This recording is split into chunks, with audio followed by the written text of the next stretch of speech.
Buenas noches, hermanos. Una alegría poder estar con ustedes compartiendo la palabra del Señor. Eh, Saben que es un privilegio que disfruto, pero también es una gran responsabilidad cuando uno abre la palabra de Dios delante de un grupo como este, porque uno tiene en el corazón el peso de traer un mensaje que sea oportuno, que sea pertinente, que sea práctico, ¿no? Y que sirva para cubrir las necesidades que tenemos como congregación en lo espiritual. Y bueno, a veces hay muchas ideas que vienen a la mente, cosas que pasan por el corazón. Y bueno, esta semana ha sido una semana particular, así que hay algunos pensamientos que han prevalecido. Y yo quería comenzar la reflexión de esta noche con una frase que hemos escuchado seguramente en estos días, que es un versículo que está en Eclesiastés capítulo 7 y versículo 2. Y después de ahí vamos a pasar a otro pasaje, pero para comenzar nuestra reflexión. Dice este versículo en el libro de Eclesiastés: mejor es ir a la casa de luto que a la casa del banquete, porque aquello es el fin de todos los hombres, y el que vive lo pondrá en su corazón. Mejor es ir a la casa de luto que a la casa del banquete. En los libros sapienciales como los Proverbios o los Salmos o este de Eclesiastés, podemos encontrar varias veces esta configuración de contraste, ¿no? Decir que una cosa es mejor que otra, ¿no? Para ilustrar una enseñanza. Pero esta es particularmente llamativa por las cosas que compara, ¿no? Dice Salomón, que es el predicador, el que escribió este libro, que es mejor estar en un velatorio que en una fiesta, que en un casamiento o en alguna celebración muy especial. Y la verdad que si uno lo piensa, dice, bueno, no lo veo así, ¿no? No creo que nadie sienta más placer y más regocijo y más entusiasmo por estar en un velatorio que por estar en una fiesta.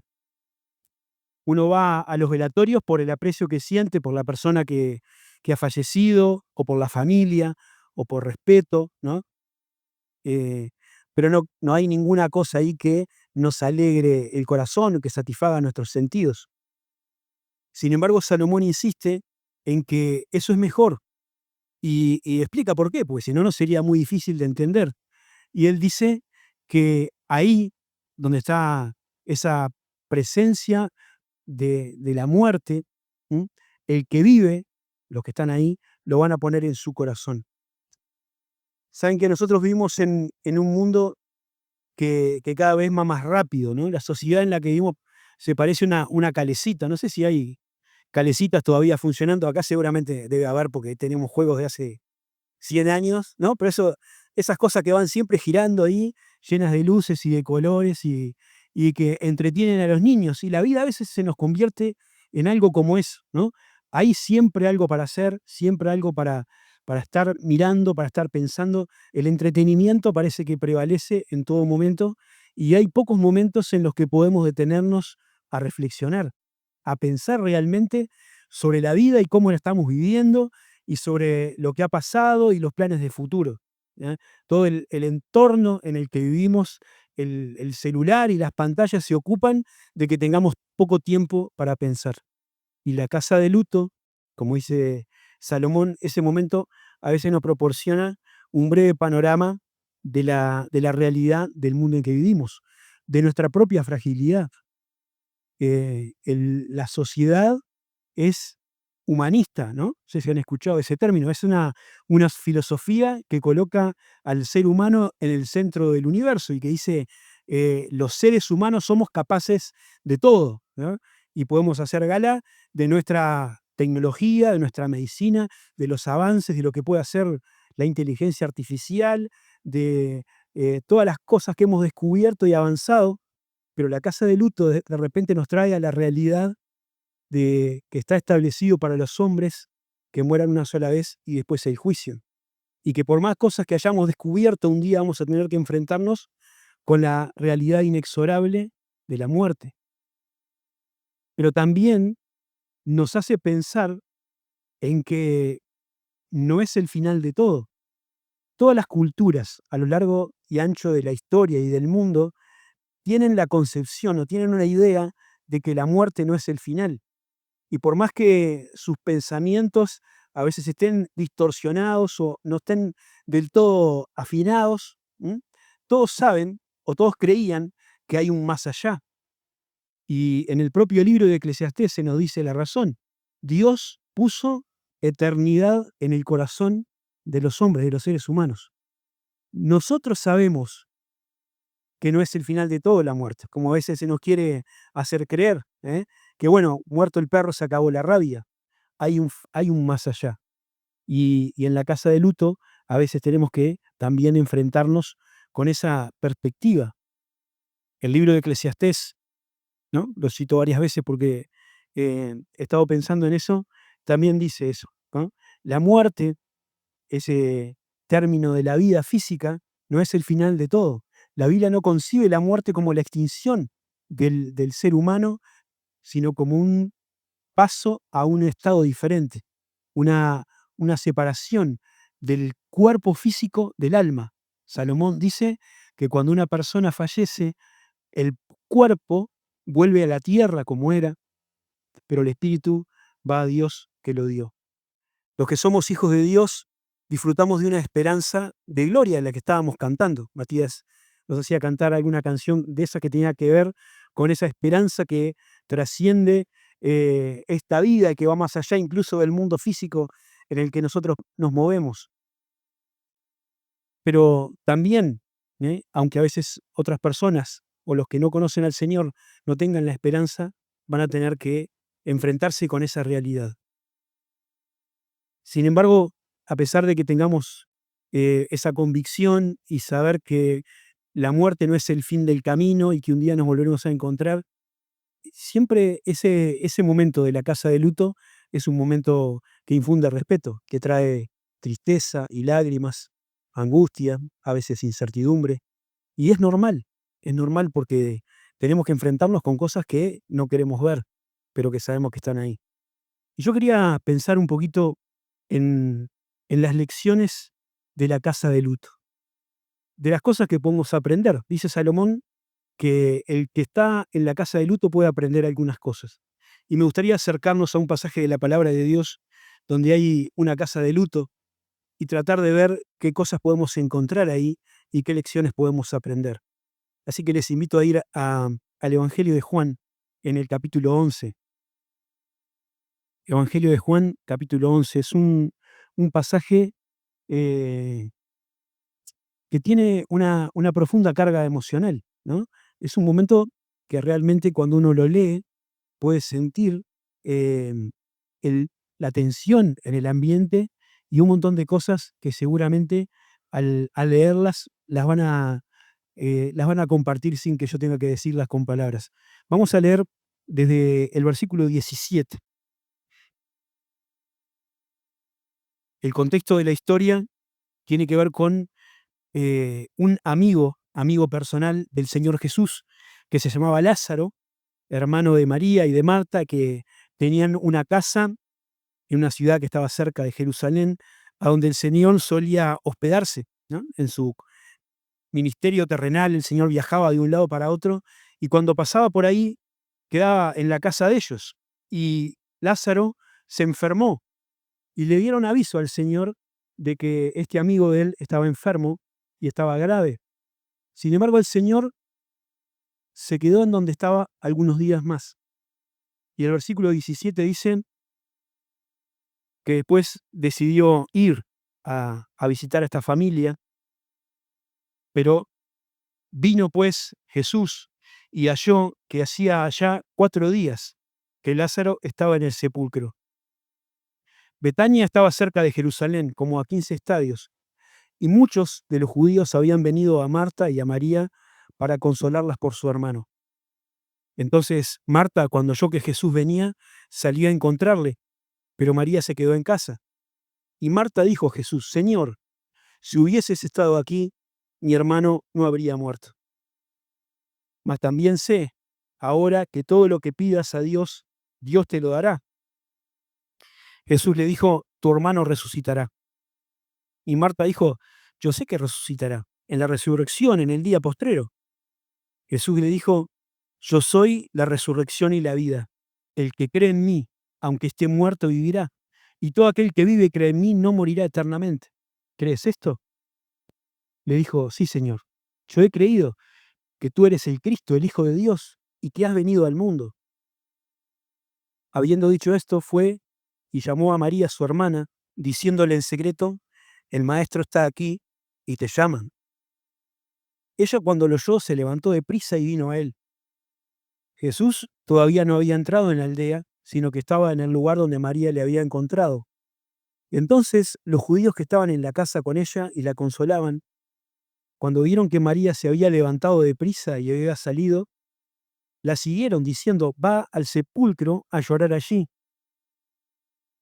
María, cuando llegó a donde estaba Jesús, al verle, se postró a sus pies, diciéndole, Señor, si hubieses estado aquí, no habría muerto mi hermano.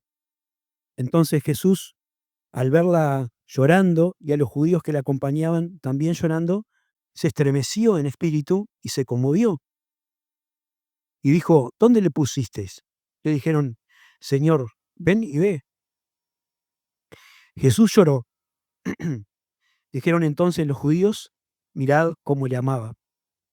Y algunos de ellos dijeron, ¿no podía este que abrió los ojos al ciego haber hecho también que Lázaro no muriera? Jesús, profundamente conmovido, otra vez vino al sepulcro. Era una cueva y tenía una piedra puesta encima. Dijo Jesús, quitad la piedra. Marta, la hermana del que había muerto, le dijo, Señor, hiede ya, porque es de 4 días. Y Jesús le dijo, ¿no te he dicho que si crees verás la gloria de Dios? Entonces quitaron la piedra de donde había sido puesto el muerto, y Jesús, alzando los ojos a lo alto, dijo, Padre, te doy gracias por haberme oído. Yo sabía que siempre me oyes, pero lo dije a causa de la multitud que está alrededor, para que crean que tú me has enviado. Y habiendo dicho esto, clamó a gran voz, Lázaro, ven fuera. Y el que había sido muerto salió, atadas las manos y los pies con vendas, y el rostro envuelto en un sudario, y Jesús le dijo, desatádele y dejadle ir. Seguramente conocían esta historia, la hemos leído muchas veces, y sigue siendo, como decía, una porción de un profundo eh, sentimiento e impacto emocional muy grande, ¿no? Eh, y yo quería pensar, como decían, algunas lecciones que podemos aprender en el momento de enfrentarnos a una casa de luto. ¿Eh? Eh, la primera cosa que hay en la casa de luto, la primera lección que podemos aprender, tiene que ver con el dolor, ¿no? En la casa de luto hay consternación, hay tristeza. Y al acercarse Jesús a aquella ciudad, a aquella aldea donde estaba ocurriendo este velatorio, donde había muerto una persona que al parecer era muy apreciada tanto por la comunidad de la aldea de Betania como de Jerusalén, porque dice el texto que gente había venido desde ahí para consolar a María y a Marta. Había un profundo dolor, mucha gente estaba entristecida. ¿M? Y es interesante ver que cuando el Señor Jesús se acerca y ve la tristeza en las demás personas, el Señor Jesús también llora ante la tumba de su amigo, igual que los demás. Y este no es un detalle menor. Cuando, cuando era joven, en la escuela dominical, teníamos que aprender siempre textos de memoria, ¿no? Y la mayoría de las veces nos mandaban algún versículo ya definido, pero a veces quedaba libre por alguna razón, entonces nunca faltaba el vivo que para cumplir decía Juan 11:35, ¿no? Jesús lloró. Dice, yo ya dije mi versículo. Y, y aunque es uno de los versículos más cortos de la Biblia, también es uno de los que tiene un significado más profundo, porque el Señor acá está demostrando de una manera muy significativa su humildad, ¿no? Su empatía, esto que le hace humano y que nos acerca a cada uno de nosotros.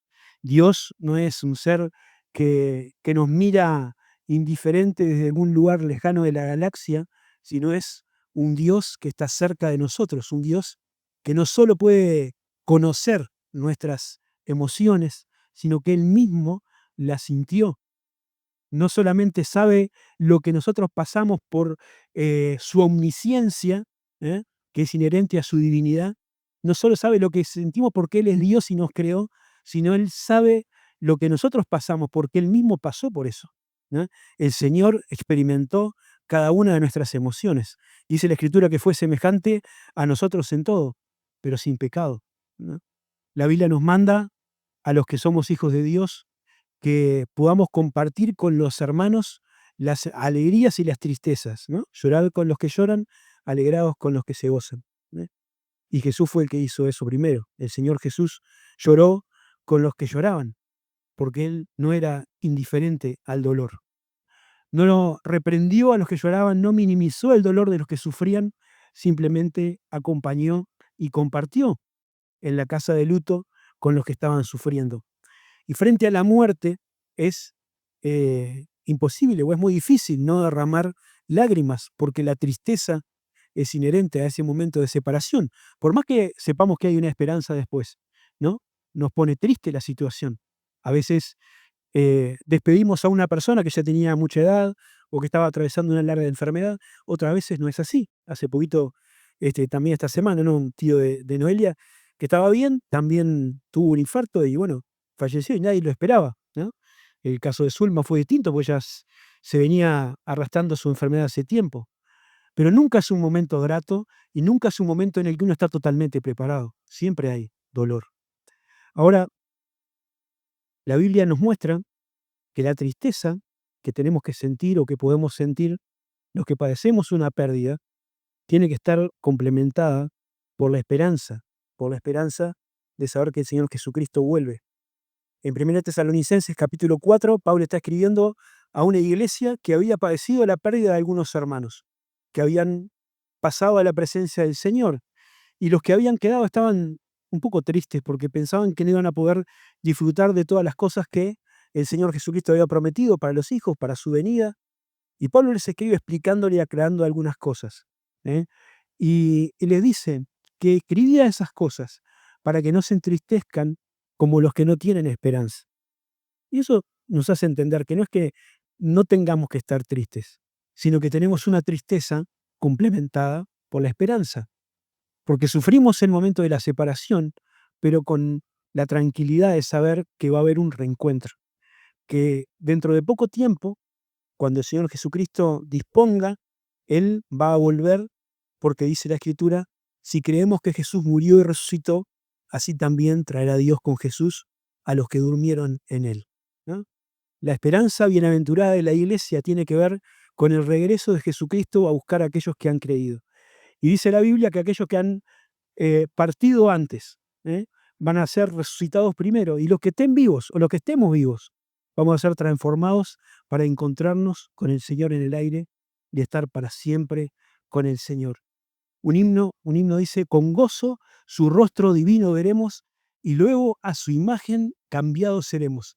Con cuerpo glorioso de los subiremos a verle en las nubes de luz. El coro decía, pronto viene Jesús rodeado de gloria y de luz.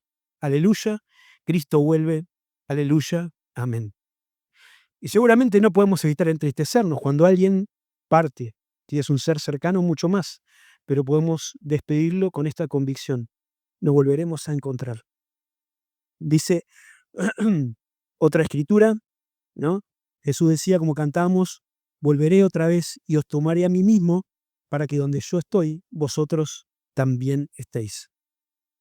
En la casa de luto podemos aprender que puede haber tristeza, pero que no puede faltar la esperanza.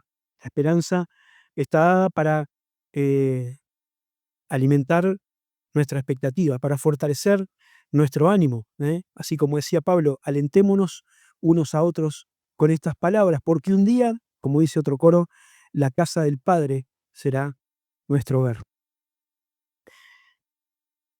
En la casa de luto también hay cuestionamientos, ¿sí? Y así como es imposible que no haya tristeza, Quizás es muy difícil que no haya cuestionamientos, que no haya preguntas que nos hacemos respecto a lo que Dios hace o no hace. En la casa de luto de María y de Marta había cuestionamientos. Las personas que estaban ahí, que habían ido a visitar a estas hermanas que estaban sufriendo la pérdida de su hermano, se preguntaban, ¿no podía este que sanó los ojos al ciego, ¿no? Y había curado a otras personas, sanar a su amigo, evitar que Lázaro no muriera? Era una pregunta muy pertinente, gracias. ¿No? Quizás los propios discípulos, aunque el texto no lo dice, podemos inferir, se preguntaban eso. El Señor Jesús fue avisado con tiempo de la enfermedad de Lázaro, pero él se quedó más en el lugar donde estaba.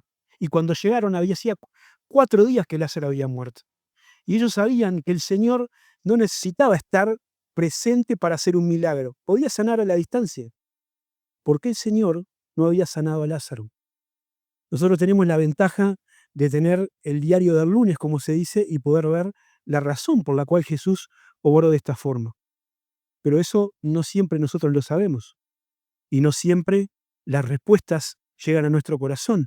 No siempre las oraciones parecen ser respondidas de la forma en que nosotros pedimos o esperamos. Y nos hacemos preguntas. Marta y María habían hecho o habían ido un poco más allá. Y no solo tenían preguntas, sino también tenían reclamos y reproches. Las dos hermanas, en momentos diferentes, le dicen al Señor palabras muy similares. Señor, si hubieses estado aquí, mi hermano no habría muerto. Y eso es una verdad absoluta. El Señor tenía poder para sanar a Lázaro. El Señor tenía poder para sanar a Lázaro.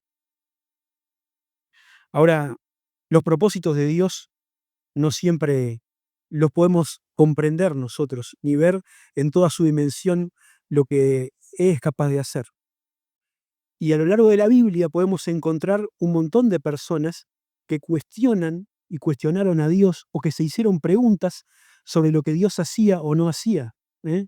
Y no se trata de personas que no conocían a Dios o que tenían muy poca relación con Él, sino de hombres y mujeres que pueden catalogarse como gigantes de la fe, personas como Job, como Elías, como David, Asaf, Habacuc o Pablo, ¿no?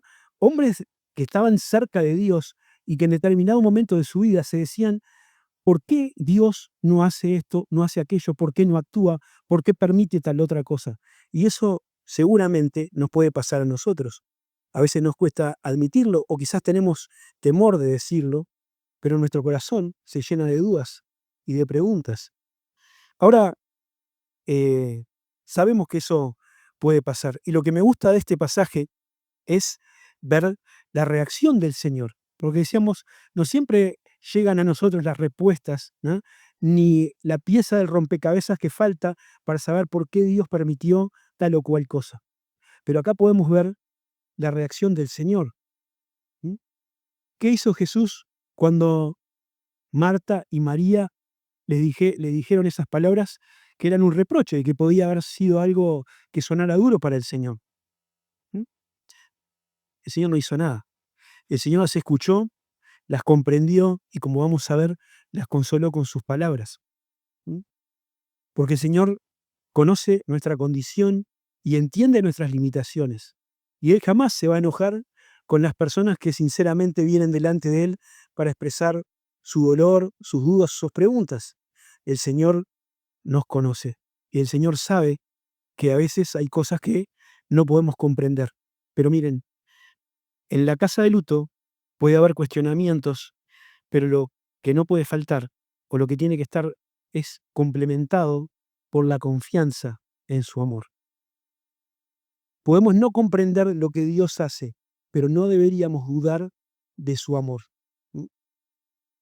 Porque el Señor tiene planes de bien para nosotros.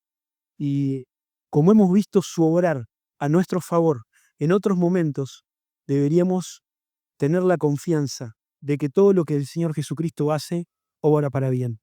En palabras del apóstol Pablo en Romanos, el que no escatimó ni a su propio Hijo, ¿cómo no nos dará también con él todas las cosas? ¿No? El Señor, que sabe lo que es mejor para nosotros, ¿nos va a hacer algún daño? Quizás hay cosas que no podemos comprender, ni ahora, ni después, ni cuando seamos viejos, y las entenderemos recién en la eternidad, quizás. Pero podemos tener la confianza que lo que Dios permite es para nuestro bien. A veces nuestra fe es sacudida por las circunstancias, pero necesitamos aferrarnos a esa firme ancla del alma, que es la fe en nuestro Creador. Hay otro himno, este no lo cantamos tanto, pero está bueno, dice el himno 462, no juzguéis por los sentidos los designios del Señor, si parece que las pruebas contradicen su amor. Descansad en sus promesas, en su gracia confiad. Estas sombras son el manto con que envuelve su bondad. Sus propósitos perfectos a su tiempo cumplirá, y lo que es ahora amargo, dulce fruto llevará. La incredulidad es ciega, pues no mira más allá. A la fe Dios se revela, todo nos aclarará. La fe es aquella cualidad que nos permite ver las cosas que todavía no son, como dice ahí en Hebreos 11. De manera que iremos con esa convicción al Señor. En la casa de luto podemos aprender que pueden surgir cuestionamientos, pero no puede faltar la confianza en el amor de Dios.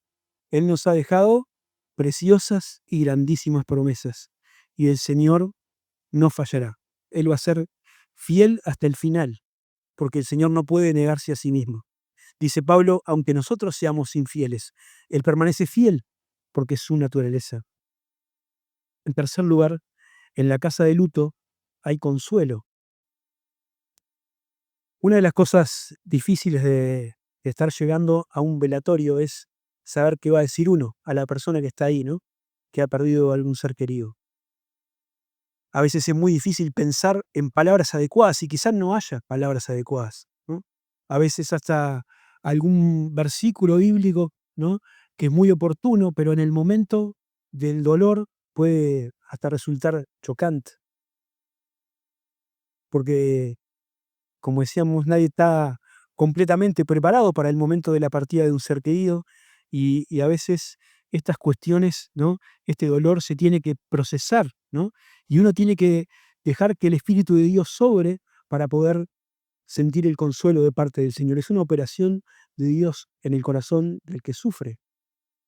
Pero, pero Dios es un Dios que se identifica con el consuelo. Uno de los nombres de Dios que encontramos ahí en la segunda carta a los Corintios es el Padre de misericordia y el Dios de toda consolación. ¿Ah? El Padre de misericordia y el Dios de toda consolación. Y cuando Jesús estaba hablando con sus discípulos y tratando de prepararlos para su partida, les hablaba de la venida del Espíritu Santo y le decía, va a venir un consolador que Él va a enviar para animar y alentar a los creyentes. Así que en los momentos de angustia y de dolor más profundo, que también suelen ser momentos de soledad, el Señor Jesús está a nuestro lado. Quizás no está físicamente presente en este tiempo, pero su presencia siempre está con nosotros. Y eso es una realidad que podemos encontrar los creyentes desde siempre, ¿no? David escribía el Salmo 23 y decía, aunque ande en valle de sombra de muerte, tú estarás conmigo. El Salmo 34:18 dice, cercano está Jehová de los quebrantados de corazón y salva a los contritos de espíritu. Isaías 41:10, no temas porque yo estoy contigo, no desmayes porque yo soy tu Dios. Te fortaleceré, te ayudaré, te sustentaré con la diestra de mi justicia. Y en Juan capítulo 11 vemos cómo el Señor consuela con su presencia, ¿no? El Señor está aquí, el Maestro está aquí y te llama. Qué tremenda realidad. Nosotros sabemos que la presencia física de Jesús no está ahora en la tierra, pero la Biblia nos dice, y nosotros lo sabemos muy bien, y lo sentimos, que donde dos o tres están reunidos en tu nombre o en su nombre, el Señor está en medio de ellos. Y que su presencia, acompañarnos todos los días hasta el fin del mundo, es una realidad que hemos experimentado muchas veces. El Señor Jesús también consuela con su empatía, como decíamos. Jesús lloró junto con los que estaban padeciendo. Experimentó nuestro dolor. Y el Señor Jesús también consuela con sus palabras. Jesús le dijo a Marta: yo soy la resurrección y la vida. El que cree en mí, aunque esté muerto, vivirá. Y esta mujer que habló con Jesús, Marta, dijo: sí, yo sé que resucitará en el día postrero. ¿eh? Jesús estaba hablando de algo que en el caso de ellos iba a ser mucho más cercano, pero para nosotros vale también esta esperanza. Jesús es la resurrección y la vida. Y la Biblia dice que así como Jesús resucitó, nosotros también vamos a resucitar. Los creyentes que tengan que pasar por la experiencia de la muerte van a revivir, van a recibir un cuerpo glorioso, como ya decíamos, para estar para siempre con el Señor. Qué día glorioso será. Ahora, este Padre de misericordia y Dios de toda consolación quiere consolarnos, pero también quiere que seamos parte de una cadena de consolación. Ese versículo que le decía recién en 2 Corintios 1:3 dice: bendito sea el Dios y Padre de nuestro Señor Jesucristo, Padre de misericordia y Dios de toda consolación, el cual nos consuela en todas nuestras tribulaciones, para que podamos también nosotros consolar a los que están en cualquier tribulación. Y este pasaje, que parece un poco un trabalenguas, lo que quiere decir es que los que experimentan el consuelo de Dios, además de tener este alivio para su alma en los momentos de angustia, están siendo capacitados para bendecir a otros en el momento en que les toque ayudar, ¿no? Los que son consolados por Dios tienen herramientas, elementos para poder consolar a los que después pasan por otro momento difícil, con la experiencia y con la autoridad moral, podríamos decir, de haber pasado por una situación. Pablo dice: el Señor nos consoló a nosotros en esos momentos de tribulación, y ahora nosotros, con eso que aprendimos, podemos consolar a otros cuando estén pasando por su tribulación. De manera que en la casa de Dios, o en la casa del luto, perdón, aprendemos que hay consuelo para los que sufren, pero también hay capacitación para poder consolar a los que después van a sufrir, porque eso es lo que el Señor quiere, que nosotros bendigamos con la consolación que hemos recibido. En una de las bienaventuranzas dice: bienaventurados los que lloran, porque ellos recibirán consolación. Y lo interesante es que también podemos ser canales para bendecir a otros después. La última cosa, en la casa de luto también hay conmoción. Conmoción. Una de las cosas que me impacta de este pasaje de la muerte de Lázaro es cómo se describe lo que le va pasando por el corazón al Señor. Ya hemos visto cómo el Señor Jesús en determinado momento lloró, pero dice en 2 ocasiones que Jesús estaba profundamente conmovido. ¿eh? No era las lágrimas de emoción que salen a uno cuando ve una película y hay una situación triste y un poco se emociona. El Señor Jesús estaba profundamente conmovido, conmovido, ¿no? Y esa es eh, una actitud de Dios hacia nosotros. Dios es inmutable, dice la Biblia, pero no es insensible. Inmutable quiere decir que Dios no cambia, siempre se mantiene con las mismas promesas, la misma fidelidad. Pero Dios es sensible, Dios siente nuestro dolor realmente. ¿eh? Y no es algo que pasaba en el ministerio público de Jesús cuando estaba ahí presente y Jesús estaba en su naturaleza humana, encarnado, sino que siempre desde la antigüedad el Señor se compadeció de su pueblo y sintió su dolor. ¿eh? Dice un pasaje que me encanta en Isaías, que Dios es el alto y el sublime, el que habita en la eternidad, pero también el que está junto al quebrantado y al humilde de espíritu. Cuando Jesús se presenta, el Jesús resucitado se presenta delante de Saulo, perseguidor de la iglesia, le dice estas palabras: Saulo, Saulo, ¿por qué me persigues? ¿Eh? Y no es que el Señor estaba conjugando mal los verbos, porque el Señor ya no estaba siendo perseguido, Él estaba glorificado ya. Pero el Señor Jesús sentía la persecución de los creyentes como su propia persecución, porque el Señor siente nuestro dolor. Somos parte del mismo cuerpo, Él es la cabeza y nosotros somos los miembros de ese cuerpo. Ahora, muchos podemos conmovernos también en la casa de luto, no solo por empatía, como pensábamos, sino también por nuestra propia conciencia de fragilidad.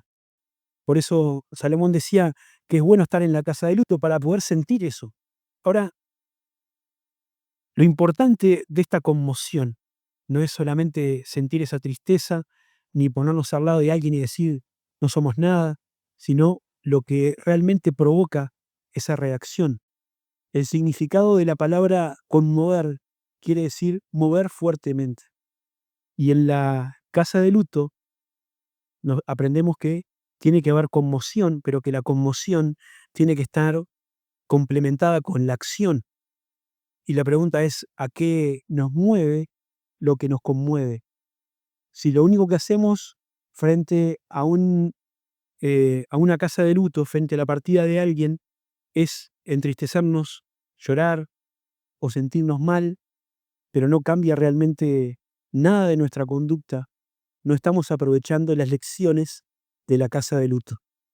Salomón dice, en el pasaje que leíamos recién, en el versículo siguiente, que la tristeza tiene el poder de enmendar el corazón. Enmendar quiere decir corregir o completar alguna cosa que no están dando bien. Y nosotros tenemos ese desafío ahora, ¿no? La casa de luto nos ayuda a pensar cómo hemos estado viviendo. El Pedro en su primera carta utiliza una expresión bien interesante, ¿no? Él habla del tiempo que resta. Dice 1 Pedro 4:1, puesto que habéis padecido por nosotros, que Cristo ha padecido por nosotros en la carne, vosotros también, armados del mismo pensamiento, para no vivir el tiempo que resta conforme a las concupiscencias o a los malos deseos de los hombres, sino conforme a la voluntad de Dios. Este, este tiempo que resta, ¿no? Desde, desde este minuto hasta el día en que tengamos que dejar nuestro cuerpo, ¿qué vamos a hacer con ese tiempo? Es una pregunta difícil de responder porque en realidad nadie sabe cuánto es el tiempo que le resta. No sabemos si es un día, un año o muchos años, pero sí sabemos, porque la Biblia nos lo dice, que es nuestra responsabilidad redimir cada instante que el Señor nos deje acá para usarlo para su gloria. Los que somos hijos de Dios tenemos el desafío de usar nuestra vida para servir al Dios vivo y verdadero. En la carta a los tesalonicenses, Pablo alaba esta cualidad de los hermanos que se habían convertido desde los ídolos a Dios para servir al Dios vivo y verdadero y esperar de los cielos a su Hijo. ¿Mm? Y nosotros estamos llamados a hacer lo mismo. Los que aún no conocen al Señor Jesús como Salvador todavía tienen un llamado más urgente, porque si dejan este mundo sin solucionar sus cuentas con el Señor, la Biblia dice que se espera un destino de eterna condenación. Dice Juan 3:36 que el que rehúsa creer en el Hijo, en Jesús, no verá la vida, sino que la ira de Dios está sobre él. La acción más importante que puede tomar un ser humano en su vida y en su eternidad es creer en Jesús como Salvador personal. Es reconocer su miseria espiritual, su necesidad de un Salvador, y reconocer que en la cruz el Señor Jesús dio su vida para salvarte. En la casa de luto puede haber conmoción, pero no puede faltar la acción. Así que vamos a aprender estas lecciones en la casa de luto. Puede haber consternación, tristeza, pero no puede faltar la esperanza. Puede haber cuestionamientos, pero no puede faltar la confianza. Puede haber consuelo, pero no podemos olvidar que ese consuelo es para consolar a otros después.